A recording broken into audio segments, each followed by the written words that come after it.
کہ آپ نے قرآن پاک کی تلاوت کری, سورہ حج کی تلاوت کری, تو کیا آپ نے ثواب حاصل کریں. دیکھیں کہ ان تمام لوگوں کے برابر ثواب کہ جو حج ادا کر چکے ہیں یا ادا کریں گے. آگے بڑھتے ہیں ناظرین. سورہ حج کے فضائل آپ کے سامنے بیان ہوئے کہ جو حج پہ جانا چاہتا ہے مولا کے قول کے مطابق ہر 3 دن میں سے ایک مرتبہ اس کی تلاوت کرے گا تو سال سے پہلے جو ہے وہ حج پر ضرور جائے گا. آگے بڑھتے ہیں. اگلی سورہ نمبر 23 سورہ مومنون کے بارے میں آپ کو بتاتے ہیں کہ اس کے کیا فضائل ہیں. ضرور آپ نے پڑھی ہوگی اور آپ کو کیا حاصل ہوا اور آپ آگے بھی کیا حاصل کر سکتے ہیں. امام جعفر صادق علیہ السلام فرماتے ہیں کہ جو شخص سورہ مومنون کی تلاوت کرے گا خداوند متعال اس کا خاتمہ سعادت پر کرے گا, اور جو ہر جمعہ باقاعدگی سے اس کی تلاوت کرے گا تو فردوس اعلیٰ میں اس کی منزل پیغمبروں اور رسولوں کے ساتھ ہوگی. سبحان اللہ. پیچھے لگیں, دنیا کے پیچھے بھاگ رہے ہیں, کچھ اپنا اور آخرت کا بھی سامان ہمیں کرنا ہے یا نہیں. ایک تو پہلے جو تلاوت کر چکے ہیں سورہ مومنون کی, تو پھر کیا فرمایا کہ اس کا خاتمہ جو ہے مولا فرما رہا ہے اس کا خاتمہ سعادت پر کرے گا, اور جو ہر جمعہ باقاعدگی سے اس کی تلاوت کرے گا تو فردوس اعلیٰ میں اس کی منزل پیغمبروں اور رسولوں کے ساتھ ہوگی. سبحان اللہ. کہ اگر آپ ہر جمعہ جو ہے سورہ مومنون کی تلاوت کریں گے تو نہ صرف خاتمہ سعادت پر ہوگا بلکہ پیغمبروں اور رسولوں کے ساتھ جو ہے فردوس اعلیٰ میں ہماری منزل ہوگی انشاءاللہ. تو اس کو اپنی زندگی میں جو ہے روٹین کے مطابق بھی جو ہے اس کو باقاعدگی سے تلاوت کیا کریں.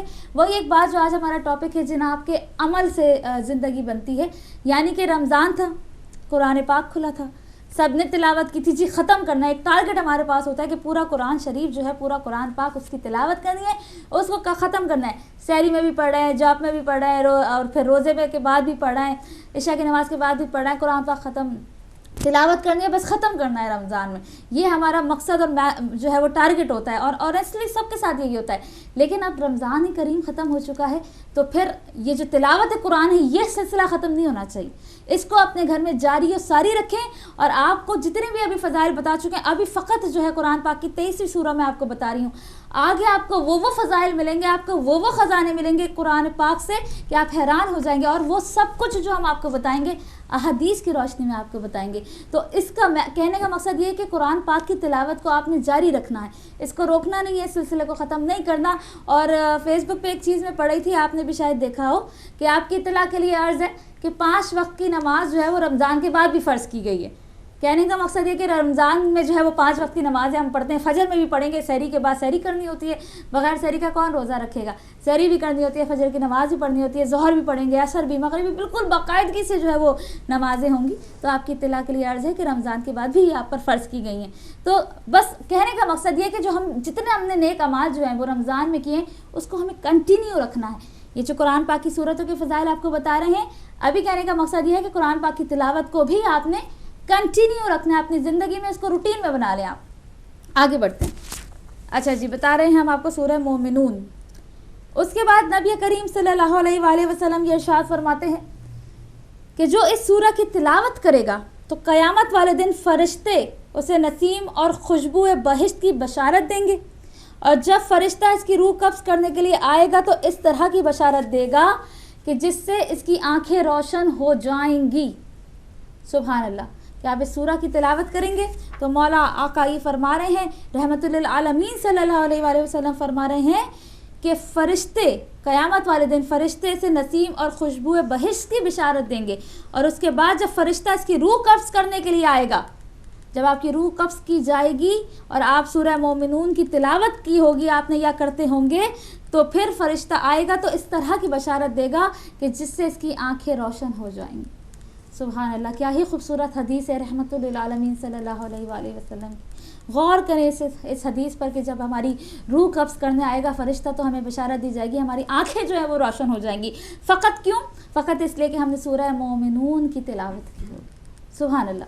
آگے بڑھتے ہیں. امام جعفر صادق علیہ السلام فرماتے ہیں, افسوس کے ساتھ کہنا پڑا ہے, بارہا کئی بار پہلے بھی اس حدیث کو پہلے بھی ہم نے شیئر کیا ہے آپ کے ساتھ, اور آج کیونکہ ذکر سورہ مومنون کا ہو رہا ہے تو یہ حدیث تو اس کو تو شیئر کرنا بہت ہی ضروری تھا. اور افسوس کس بات کا ہے کہ اپنے مسلمان اپنے جب شیعہ بہنیں فون کر کے یہ کہتی ہیں کہ ان کے ہسبینڈ جو ہیں وہ شراب پیتے ہیں, یا بیٹا اس طرف چلا گیا تو بہت افسوس ہوتا ہے، دلی بہت زیادہ افسوس ہوتا ہے کہ ایک حرام چیز جو پروردگار عالم نے حرام قرار دے دی ہے اور آپ اس کو پی رہے ہیں اور آپ اس کا نشہ کر رہے ہیں، اور سمجھ میں نہیں آتا کہ میرے پاس الفاظ نہیں ہیں اس کو ایکسپلین کرنے کے لیے، لیکن بتانا ہے، حدیث موجود ہے، پہلے بھی بتایا ہے، آج بھی بتایا کہ کس طرح سے شراب خوری سے جو ہے وہ نجات حاصل کرنی ہے اس کے لیے.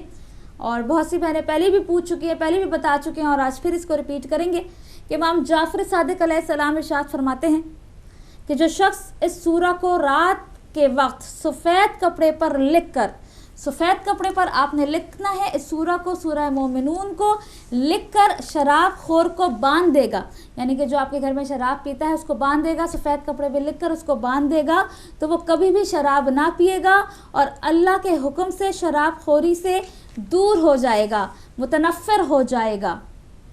سبحان اللہ. پھر ہم آپ کو بتائیں کہ سفید کپڑے پہ آپ نے سورہ مومنین آپ اس کو لکھ لیں، سورہ مومنون کو آپ لکھ لیں اور لکھ کر پھر شراب خور جو بھی آپ کے گھر میں اس کو باندھ دیں، اور انشاءاللہ اللہ رب العزت نے چاہا، حدیث میں موجود ہے جب مولا کا قول موجود ہے تو پھر اس میں کوئی شک و شبہ کی گنجائش نہیں رہتی، تو ضرور جو ہے مولا نے فرمایا کہ اللہ کے حکم سے وہ اس سے دور ہو جائے گا، تو ضرور جو ہے وہ اس سے دور ہو جائے گا.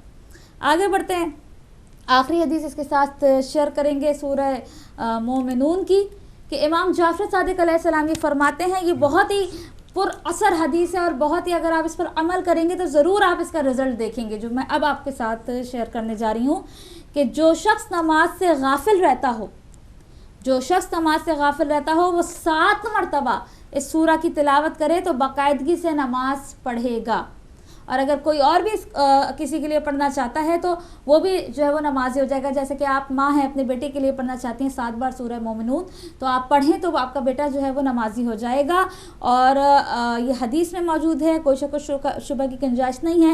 پھر ریپیٹ کر دیں کہ بے نمازی سے جو ہے وہ نجات کیسے حاصل کرنی ہے. مولا فرماتے ہیں کہ جو شخص نماز سے غافل رہتا ہو وہ 7 مرتبہ اس سورہ کی تلاوت کرے تو باقاعدگی سے نماز جو ہے وہ پڑھنے لگے گا.